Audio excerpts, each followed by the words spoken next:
Great googly moogly. I've eaten a lot of Ben and Jerry's ice cream in my life, but I got to tell you, one of the reasons I was always drawn to the company is that I respect people who use their business platform for political advocacy. I do. It's risky, and I respect it. And I've always respected Ben Cohen for what he does. Whether I agree with his politics or not is irrelevant. Today, he was among the roughly half dozen people that Capitol Police yanked out of the Senate hearing where HHS Secretary Bobby Kennedy Jr. was testifying. They were chanting, RFK kills people with hate, and Congress pays for bombs to kill kids in Gaza. His ice cream company is known for supporting liberal causes and candidates. Ben Cohen joins us now to discuss what happened and why. Thank you for taking the opportunity, sir. How you doing, Chris? Well, there's about two and a half inches of my midsection that belong to your company. I want you to know that. Well, but I'm honored, and you wear it well. I want to talk politics. What is it about Bobby Kennedy that you believe is worth getting arrested for? It didn't really have anything to do with Bobby Kennedy. What it had to do with is that Congress has been cutting money for Medicaid, the health care for poor kids, and they're using the money they save doing that to bomb other poor kids in Gaza. And now, there's this, they're halting all the food aid that's going in, so they're starving the people of Gaza. So, all right, let's talk Israel. Yes, I understand what you're talking about with Medicaid. We'll see what they do. It does seem that the Republicans are a little unusually cautious about the pain that they will feel if they mess with Medicaid, especially when they're adding to the defense budget. But Israel, yes, what's happening in Gaza is horrible. They just agreed to restart the aid, and I've been critical of the stopping of aid and how necessary it is. But don't you have to give some space for the fact that Hamas, a terror organization, is still holding 6 people just about, and that they need to give them back if they want to have high ground, don't they? Yes, the hostages need to be returned, but that's no justification to kill tens of thousands of children, old people, mothers, fathers, people just like us. Well, just like us, some, yes. Others are aligned with a terror organization. I'm not talking about the kids. I'm talking about the people who are on the ground, who are adults in Gaza.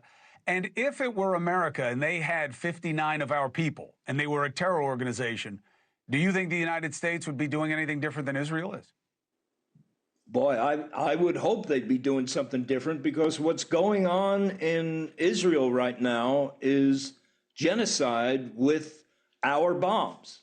The American people have become complicit in the genocide that Israel is engaging in. And if it weren't for us providing the bombs, they wouldn't be able to do it. Well, they have a lot of their own weapons. You know that, Ben. I know you're very sophisticated about this stuff. But don't you believe that genocide, obviously there's a legal standard, but do you target things? Do you avoid things?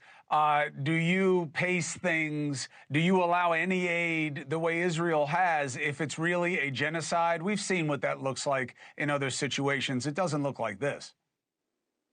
Boy, it sure looks like it to me. I mean, let me think. All the hospitals have been destroyed. All the universities have been destroyed. The schools have been destroyed. The housing has been destroyed. And tens of thousands of people have been killed.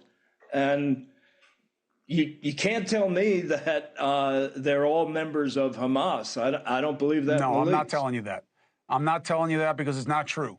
And there's been a ton of death of innocents on the ground. And it is horrible. I don't have an answer.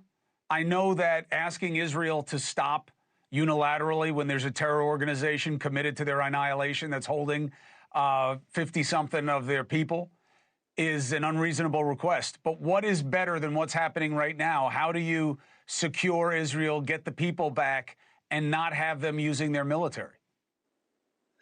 I believe that you need to treat the Palestinians decently. I think they've been mistreated for, I don't know, 10, 20, 30, 40 years.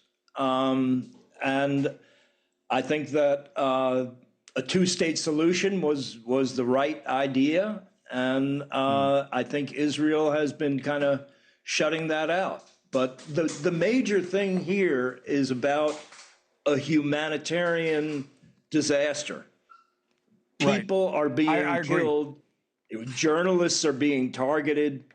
Well, that I don't know. They didn't do anything wrong. I agree that it is a humanitarian disaster there. Making it happen. And there needs to be a lot more aid. Has to be a lot more aid. And I respect you raising your voice about it and using your platform. And you're always welcome here to do so. We don't have to agree for us to not be disagreeable, and you have a platform to make your argument. I appreciate you doing it, Ben. All right. Well, thanks for having me on, Chris. Thanks for talking about it. Thank you for watching. Subscribe below and download our NewsNation app right now on your phone, and you will get fact-based, unbiased news for all Americans.